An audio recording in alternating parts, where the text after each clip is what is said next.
YouTube, what's the deal? You already know who it is. It's the bald head. I wanted to start this video off without my head. Yes, I am bald. I shaved my head bald.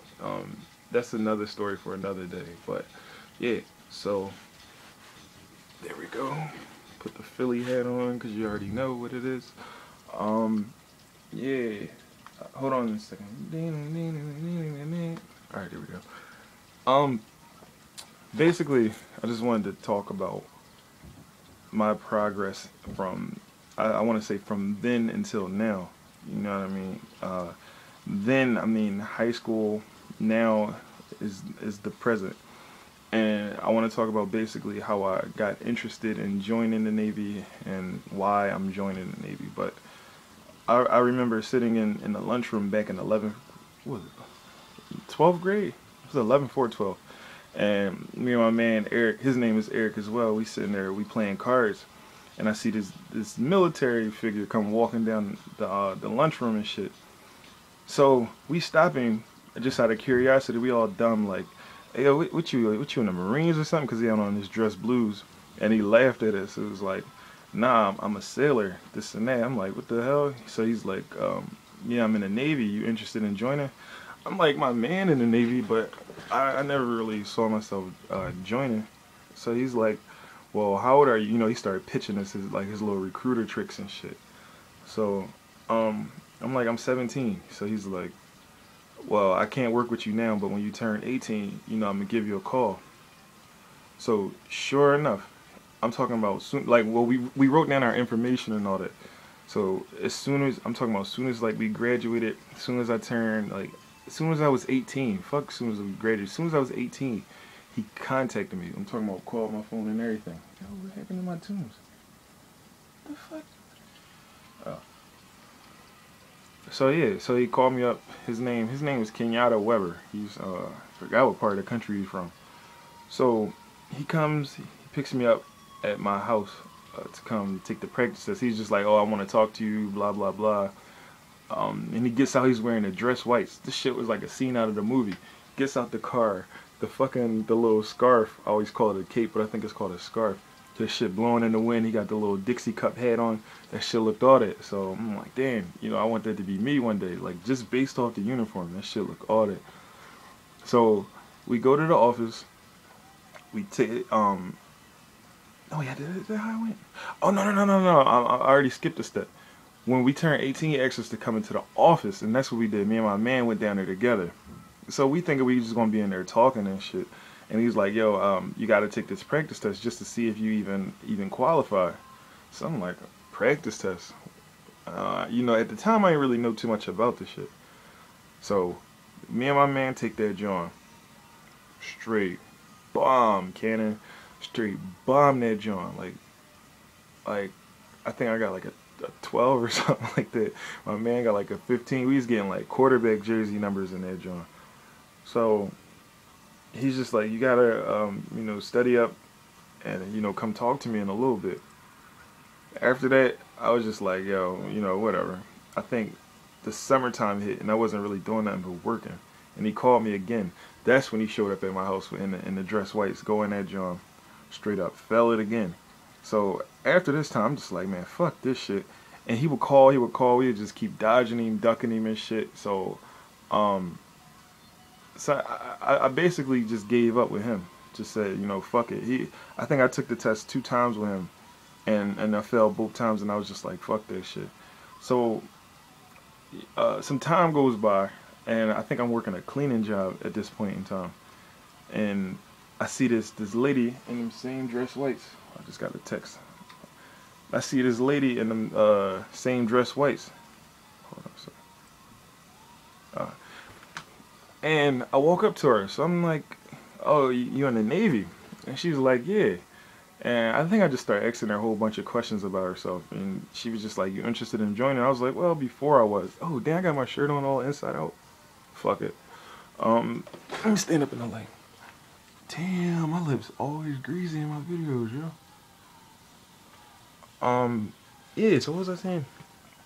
What was I saying? Oh yeah. So her name was Petty Officer Ward.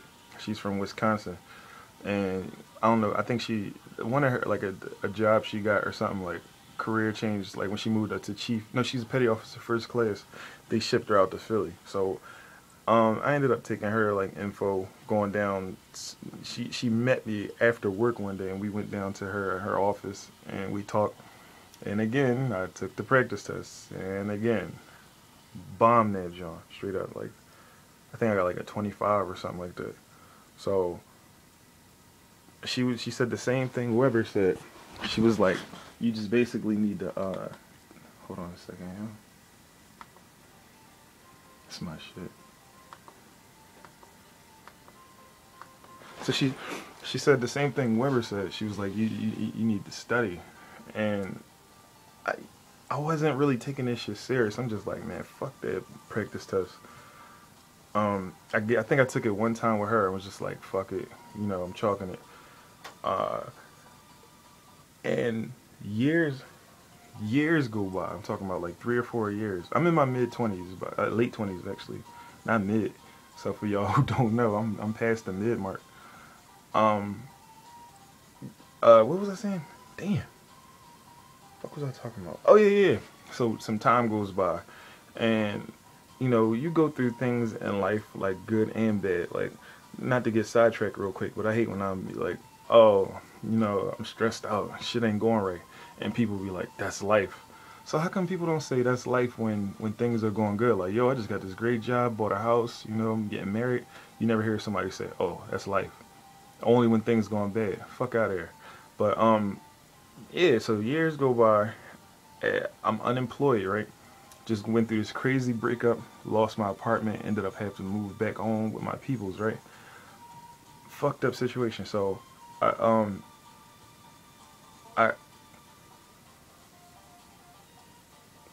tripping. Yeah. So I ended up having to move back home with my peoples, and I'm filling out job applications, and I'm up at the Cheltenham Mall, and I'm walking by. I'm like, damn, it's the old station that Petty Officer Weber brought me to when I was a young boy to come take the practice test. I was like, damn, maybe I should try to go back in there and, you know, ask some questions about like where can I find a book or whatever to study. That was my excuse, just to like build up enough courage just to walk in there to myself. So I walk into the office, and it's a female. I think she was the head of the office. This is the Germantown station, they call it. And she's on the phone, and I see a white dude, little white boy, and he's at his desk. He's not paying me no mind. She's looking at me the whole time, but she will not hang up her phone. And she wasn't even having like a Navy conversation. It was just like a conversation about nothing, like some drawn ass shit, like just not talking about shit. But she wouldn't hang up the phone, or she wouldn't say, excuse me, can I help you, or try to get his attention. So I stand, yo, and I'm wearing these bright orange here. I had these on. Like, how could you miss me? I'm wearing these bright orange fucking sneaks. Everything is orange, like one of those Philadelphia Flyers hats. Like, I like the color orange for some reason. But, like, how could you not see me? You looking right at me. So I think 5 minutes go by maybe, and I'm just standing there like a dickhead. And one of the recruiters, the white guy I told you about, he lifts his head up and he's like, hi, how can I help you? I'm like, yeah, just had some questions about, you know, the Navy, and like where could I get a study book and blah blah blah. So he's like, sit down, let me ask you a few questions before you even get started to see if you qualify. So he asked you the basic John's, like, you got any tattoos, kids, do drugs, did you graduate high school, shit like that. And I'm like, yeah, everything went well. So he's just like, you ready to take the practice test? I'm like, nah, I failed that job too many times. He's like, well, I was like, what I want to do is study up, come back, and then take the practice test. So he's like, well, you're never gonna know where your skill is, like, or what level you at until you take it. And even though he was giving me the recruiter pitch and capping me up or whatever, but he was making a lot of sense and he was right. So I go in there and I failed it, but I passed it. Like, I mean, no, I failed it, but I got the highest score I ever failed with, if that makes any sense to y'all. So he was just like, yo, you like a few points away. You might as well just study up and come back. He's like, but unfortunately, I won't be here. I'm leaving this station. I'm going to the Norristown station. So for those of you who don't know, Norristown is like probably like a 30-minute drive from Philly. So I was like, yo, I'm gonna go up there with you. I'm gonna just follow behind, like, um, you actually took the time out of your day to, like, cause he was on his way out and everything, but since she wouldn't deal with me, he would, and he took a chance on me basically. So I think 2 weeks go by, 2 weeks go by, and I think I called him up, and I'm like, yo, I'm ready to come take that practice test. I actually sat down and I studied. Went up to the Norristown office, and he's in there. He's still like not even moved in all the way. His boxes and shit everywhere. He pulls out the computer, and I take it. Oh, wait, let me go back to a part. This is another reason why I fucked with him, because I took the paper and pencil version of the practice test, and he actually sat down and went over with me like all the questions that I got wrong and why I got them wrong. That's why I fucked with him. No recruiter ever did that shit. And that's why I said I'm gonna come up to Norristown behind you and fuck with you, because you was fucking with me.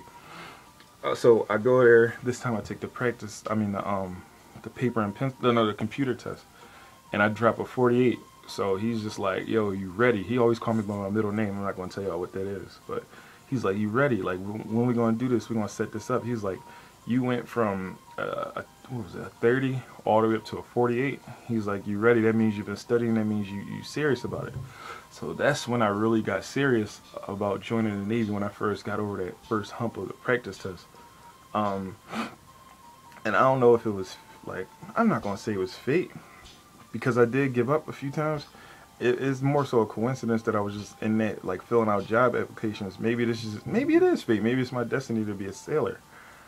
Um, yeah, yo. And when I finally dropped that 48, I was happy as fuck, because I took that practice test like 5 times. And I know it's a lot of y'all out there who took the practice test or can't even get past the practice test, but don't ever give up on it. Don't ever give up on something you really want. Like, and one of my videos I said before, like, it's this lady I know named, well, I used to work with her when I was a young boy, like from 2002 all the way up to what was it, 06? I work with her. And when I saw her this year. I'm coming by and I'm like, yo, I'm joining the Navy. I just fucked up on the Asvab a few times. She's like, well, I failed the Asvab before and I gave up on it. Look at me. She's like, and that shit gave me chills. It's giving me chills right now just even like talking about it. But she's like, don't ever give up. I turned to drugs and partying and like fucking up, and like, just look at me. I'm still waiting tables at the, like, she's in her 40s or something like that. So she's like, don't ever give up. And that shit gave me chills. One of my mans from Philly, he from West, just like me. He took the ASVAB, the real ASVAB, 7 times, yo, and passed it by the minimum score on his 7th term. That's dedication. He never gave up, and I got a lot of respect for him. So if you really want it bad enough, you're gonna work for it. So that's why I'm not giving up anymore after giving up so many times on the practice test. Yeah, that's basically it, man. I just wanted to share from like then until now. You already know my story from my other videos. If not, go check them Jones out. You know, I wanted so bad to be mad at my recruiter and blame him and blame the people at MEPS for fucking up on my shit. But in reality, if you think about it, it's not even their fault. Because if I would have passed that first time we ever taken it, I probably wouldn't even be sitting here talking right now. You know, you got to start taking ownership about things. I was watching Spartacus last night, and this is name Marcus Crosses or some shit like that. He said, doubt is a man's biggest enemy. You can't doubt yourself at all. If you're going to do it, you got to believe that you can do it and put in that work. So, yeah, basically, that's about it. I don't want to start rambling. Yeah, I just wanted to share that real quick. I'll probably be dropping another video soon. You already know I'm not taking the test until February. So, that's right around the corner. And y'all know, what's her name? Miss Williams. She left for RTC on the 9th. What was it, the 11th? She was supposed to leave on the 9th, but it was so much snow over here in the city that she couldn't leave. So, but she's there. I miss her to this day. That's my homie. She's only been gone for 5 days so far. But yeah. Once she graduates and she's in A school, I'll probably get another video with her. But other than that, I'm about to get on my grind right now. Yourteacher.com. You know, that's what I'm doing in my spare time. So, You already know. So I put the hat on, man. It's Philly all day.